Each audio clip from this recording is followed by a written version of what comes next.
പ്രിയമുള്ളവരോട് പറയുകയാ, പാവപ്പെട്ടവരെ സഹായിച്ചാൽ, യതീമീങ്ങളെ സഹായിച്ചാൽ, ഒരു നേരത്തെ മരുന്നിന് വകയില്ലാത്തവന് മരുന്ന് വാങ്ങിക്കൊടുത്ത പടച്ചറപ്പ് നിനക്ക് തരുന്ന ഒന്നാമത്തെ പ്രതിഫലമുണ്ട്.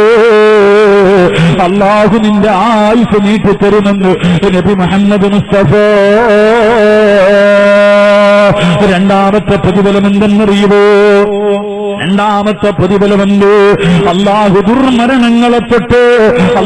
ദുർമരണങ്ങളെ തൊട്ട് നിന്നെ കാക്കുമെന്ന് നബി മുഹമ്മദ് മുസ്തഫ.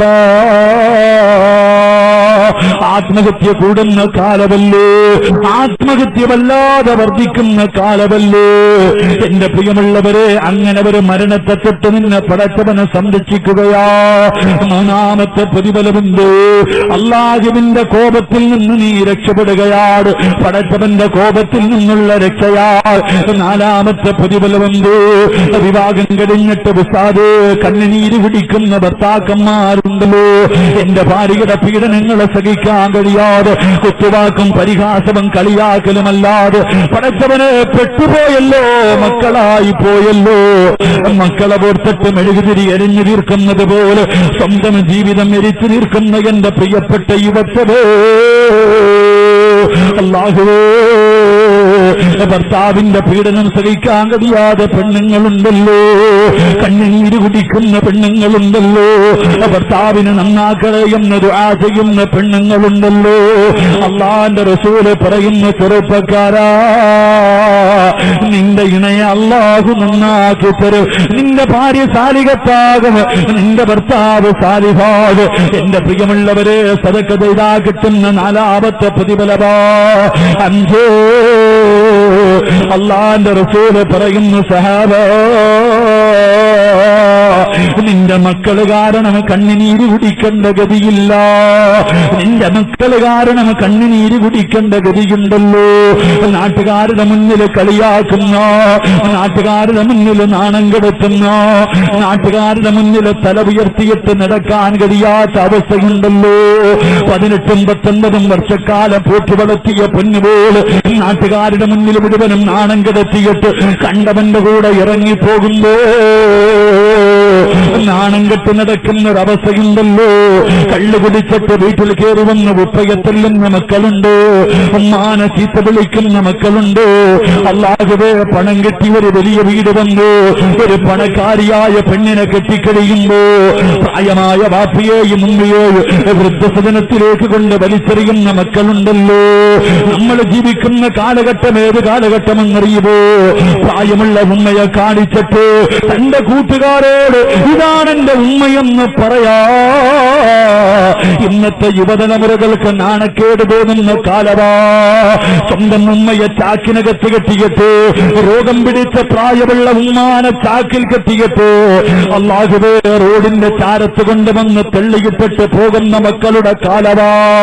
എന്റെ പ്രിയമുള്ള ചെറുപ്പക്കാരാ, എന്റെ പ്രിയമുള്ള വാപ്പാ, റസൂലുള്ള പറയുന്നു, നിനക്ക് കിട്ടുന്ന പ്രതിഫലം എന്തെന്നറിയുമോ? നിന്റെ മക്കള് കാരണം കണ്ണുനീര് കുടിക്കുന്ന ഗതി നിനക്ക് വരുന്നു. നബി മുഹമ്മദ് മുസ്തഫ സല്ലല്ലാഹു അലൈഹി വസല്ലമ തങ്ങൾ പറയുകയാ, ആറാമത്തെ പ്രതിഫലമുണ്ട്. ആറാമത്തെ പ്രതിഫലമുണ്ട്. ഇന്ന് നിന്റെ വീട് കാണാ, പാവങ്ങളെ സഹായിച്ച, യതീമീങ്ങളെ സഹായിച്ച നിന്റെ വീട് കാണാൻ റഹ്മത്തിന്റെ മലക്കിറങ്ങി വരുമെന്ന് നബി മുഹമ്മദ് മുസ്തഫ. നിങ്ങളുടെ വീട് കാണാ റഹ്മത്തിന്റെ മലക്കുകൾ ഇറങ്ങി വരികയാ. ഇത് ദുനിയാവിലെ പ്രതിഫലമാ, ഇത് ദുനിയാവിലെ പ്രതിഫലമാ. ഇനി മരണത്തിന്റെ പ്രതിഫലം കേൾക്കടോ, ഇനി മരിക്കുന്ന സമയത്ത് കിട്ടുന്ന പ്രതിഫലം കേൾക്കടോ. അല്ലാഹുവിന്റെ റസൂല് പറയുന്നു, വാപ്പാ, ഈ ലോകത്ത് നിന്ന് യാത്ര പറയുമ്പോ, സക്കറാത്തിന്റെ അവസ്ഥയിൽ കിടക്കുമ്പോ ഈ കൊടുക്കുന്ന സൽക്കർമ്മത്തിന്റെ പ്രതിഫലമായ സ്വർഗം കണ്ട് മരിക്കാനുള്ള ഭാഗ്യവാ, സ്വർഗം കണ്ട് മരിക്കാനുള്ള ഭാഗ്യവാ. പ്രസവവേദന അനുഭവിച്ചിട്ട് മരണവേദനയാണെന്ന് പറയുന്ന പെണ്ണ് യതീമായ മക്കളെ സഹായിച്ച, പാവങ്ങളെ സഹായിച്ച, അള്ളാഹുവിന്റെ ഖുർആൻ പഠിക്കുന്ന സ്ഥാപനങ്ങൾക്ക് കൊടുത്ത, അള്ളാഹുവിന്റെ പള്ളിക്ക് കൊടുത്ത, മദ്രസയിൽ പഠിക്കുന്ന മക്കൾക്ക് കിതാബ് വാങ്ങിക്കൊടുത്ത, ഇതുപോലെയുള്ള നല്ല സദസ്സുകൾക്ക് കൊടുത്ത അള്ളാഹു നിങ്ങൾക്ക് തരുന്ന പ്രതിഫലം മരിക്കുന്ന സമയത്ത് കണ്ടിട്ട് മരിക്കാനുള്ള ഭാഗ്യത. അള്ളാഹുവിന്റെ സ്വർഗ്ഗം കണ്ടിട്ട് പുഞ്ചിരിക്കുന്ന മുഖത്തോട് നെറ്റിത്തടം വിയർത്തിട്ട് മൂക്കിന്റെ ദ്വാരം ഇങ്ങനെ വിശാലമായി മുഖം പ്രകാശിക്കുന്ന രീതിയിൽ കിടക്കുന്നാനുള്ള ഭാഗ്യത. 2, അള്ളാഹുവിന്റെ ഖുർആൻ പറയുകയാ, ഇവിടത്തെ പള്ളിക്കാട്ടിൽ നിന്ന് നാളെ പടച്ചവന്റെ പരലോകത്തേക്ക് ജനങ്ങൾ എഴുന്നേറ്റ് പോകുമല്ലോ. എങ്ങനെയാ പോകുന്നത്? എങ്ങനെയാ പോകുന്നത്? പട്ടിയുടെയും പന്നിയുടെയും കഴുതയുടെയും പേപ്പട്ടിയുടെയും പെൺതാരങ്ങളിൽ കൊടികുത്തിവെച്ച് ഇടഞ്ഞും നടന്നും കുഷ്ഠരോഗിയെപ്പോലെ ഉഹുദുമലയോളം വലിപ്പമുള്ള വയറ് വലിച്ചുകൊണ്ട് 41 വിഭാഗത്തിൽ അല്ലാഹുവിന്റെ പ്രവാചകന്റെ സമുദായം നാളെ പടച്ചവന്റെ പരലോകത്തേക്ക് കടന്നു ചെല്ലുമ്പോ ഒരു ഭാഗം ജനങ്ങളുണ്ടല്ലോ ഇവിടത്തെ പള്ളിക്കാട്ടിൽ നിന്ന് എഴുന്നേൽക്കുകയാ. അവര് കബറിനകത്ത് നിന്ന് എഴുന്നേറ്റിട്ട് അവര് പറവകളെ പോലെ പറക്കുകയാ. പടച്ചവന്റെ സ്വർഗത്തിലേക്ക് പറവകളെ പോലെ പരലോകത്തുകൂടെ പറന്ന് പറന്ന് പോവുകയാണ്. അവര് സ്വർഗത്തിന്റെ മുന്നിലെത്തുമ്പോ സ്വർഗത്തിന്റെ കാവൽക്കാരനായ റിൽവാനെന്ന മലക്കുണ്ടല്ലോ, അവിടുന്ന് ചോദിക്കുന്നു, നിങ്ങളാരാ? പറവകളെ പോലെ പറന്നു വരുന്നല്ലോ, പറവകളെ പോലെ പറന്നു വരുന്നല്ലോ, നിങ്ങളാരാ? നിങ്ങളാരാ? നിങ്ങൾക്ക് ഈ പ്രതിഫലം കിട്ടാറുള്ള കാരണമെന്താ? ആ സമയത്തിന്റെ പ്രിയമുള്ളവരെ റിൽവാനെന്ന മലക്ക് അത്ഭുതത്തോടെ ചോദിക്കുകയാണ്, ഹൽ റഅയ്തു ഹിസാബ്, ഹൽ റഅയ്തു സിറാത്ത്. ഇത്ര പെട്ടെന്ന് കഴിഞ്ഞു, ഇത്ര പെട്ടെന്ന് നിന്റെ വിചാരണ കഴിഞ്ഞു, നീ സിറാത്ത് കടന്നിട്ടാടോ വന്നത്? എന്റെ പ്രിയമുള്ളവരെ, പറക്കാമോഹമുണ്ടോ? പറക്കാമോഹമുണ്ടോ? അള്ളാന്റെ ഖുർആനാ പറഞ്ഞത്, വയുതഇമൂന തആമ അലാ ഹുബ്ബിഹി മിസ്കീനൻ വയതീമൻ വഅസീറാ ഇന്നമാ നുതഇമുകും ലിവജിഹില്ലാഹ് ലാ നുരീദു മിൻകും ജസാഅൻ വലാ ശുകൂറാ ഇന്നാ നഖാഫു മിർ റബ്ബിനാ യൗമൻ അബൂസൻ ഖംതരീറാ ഫബകാഹുമുല്ലാഹു ശർറ ദാലികൽ യൗം. പടച്ചറപ്പേ, ഏറ്റവും സറായ ദിവസം നിനക്ക് വിജയമാ. അതുകൊണ്ട് എന്റെ പ്രിയമുള്ളവരോട് പടച്ചവരെ, പാവങ്ങളെ സഹായിച്ച എത്രയോ പാവപ്പെട്ടവരുണ്ടല്ലോ.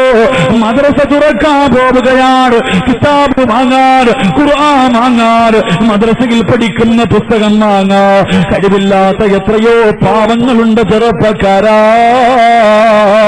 കൊടുത്താ കിട്ടുന്ന പ്രതിഫലമോ അള്ളാഹു നിനക്ക് തരുന്ന പ്രതിഫലം പറവയെപ്പോലെ പടച്ചവന്റെ പരലോകത്തിന്റെ മുകളിലൂടെ പറക്കാറുള്ള ഭാഗ്യവാ.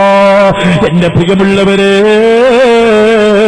മരണവേദനയുടെ വേദന അനുഭവിച്ച പെണ്ണ് അള്ളാന്റെ റസൂല് പറയുകയാണ്, അന്നത്തെ ദിവസമെങ്ങാനും ഒരു ഗർഭിണിയായ പെണ്ണുണ്ടെങ്കിൽ അവള് പ്രസവിക്കുന്ന വേദന അറിയില്ല പെങ്ങള്, അവള് പ്രസവിക്കുന്ന വേദന അറിയില്ല.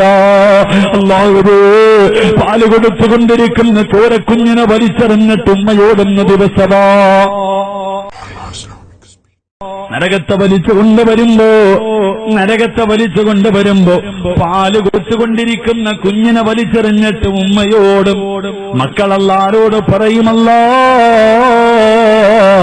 എന്റെ ഉപ്പാനെ നരകത്തിലെറിഞ്ഞിട്ട് എനിക്ക് സ്വർഗം തരുമോ? എന്റെ വാപ്പയുടെ നന്മ മുഴുവനും എടുത്ത് എനിക്ക് തന്നിട്ട് എനിക്ക് സ്വർഗം താ. എന്റെ ഉപ്പയെയും ഉമ്മയെയും നരകത്തിലേക്ക് വലിച്ചെറിഞ്ഞോ? എന്ന് പറയുന്ന ദിവസം നിനക്ക് രക്ഷപ്പെടാനുള്ള വഴിയാണ്. 3 മരണത്തിന് ശേഷമുള്ള 3ാമത്തെ പ്രതിഫലം അല്ലാഹുവിന്റെ റസൂല് പറഞ്ഞു, അൽ ജന്നത്തു മുസ്താഖത്തുൻ ഇലാ 4 നഫർ. നീ റബ്ബിനോട് സ്വർഗം ചോദിക്കണ്ട, നീ അല്ലാഹുവിനോട് സ്വർഗം തരണേ, സ്വർഗം തരണേ. ഞാനും നിങ്ങളും എപ്പോഴും ചോദിക്കുന്നത് സ്വർഗമാ. അല്ലാഹുവോട് എപ്പം ദുആ ചെയ്താൽ അല്ലാഹ് എനിക്ക് സ്വർഗം തരണേ, സ്വർഗം തരണേ, സ്വർഗം തരണേ. ഞാനും നിങ്ങളും അല്ലാഹുവിനോട് ദുആ ചെയ്യുമ്പോ റസൂലുള്ളാഹി പറയുകയാ, സ്വർഗം ദുആ ചെയ്യുന്നു, അല്ലാഹ് 4 വിഭാഗം ആൾക്കാരെ എനിക്ക് തരണേ. സ്വർഗമാണ് ദുആ ചെയ്യുന്നത്, സ്വർഗമാ ദുആ ചെയ്യുന്നത്. 4 വിഭാഗം ആൾക്കാരെ എനിക്ക് തരണേ അല്ലാഹ്. സ്വർഗം ദുആ ചെയ്യുന്ന 4 വിഭാഗത്തിൽ 1ാമത്തെ വിഭാഗം മുതഇമുൽ ജിയാൻ, വിശക്കുന്നവന് ഭക്ഷണം കൊടുക്കുന്നവന്, പാവങ്ങളെ സഹായിക്കുന്നവന് സ്വർഗം കാത്തിരിക്കുമെന്ന് നബി മുഹമ്മദ് മുസ്തഫ. 4ാമത്തെ പ്രതിഫലം പറഞ്ഞു നിർത്തുകയാണ്. 4ാമത്തെ പ്രതിഫലം പറയുകയാ. റസൂലുള്ളാഹി പറയുന്നു, സഹാബാ, പാവങ്ങളെ സഹായിക്കുന്നവർ, യതീമീങ്ങളെ സഹായിക്കുന്നവർ, അവർക്ക് അല്ലാഹു കൊടുക്കുന്ന 4ാമത്തെ പ്രതിഫലം വലകാഹു നളറതൻ വസുറൂറാ,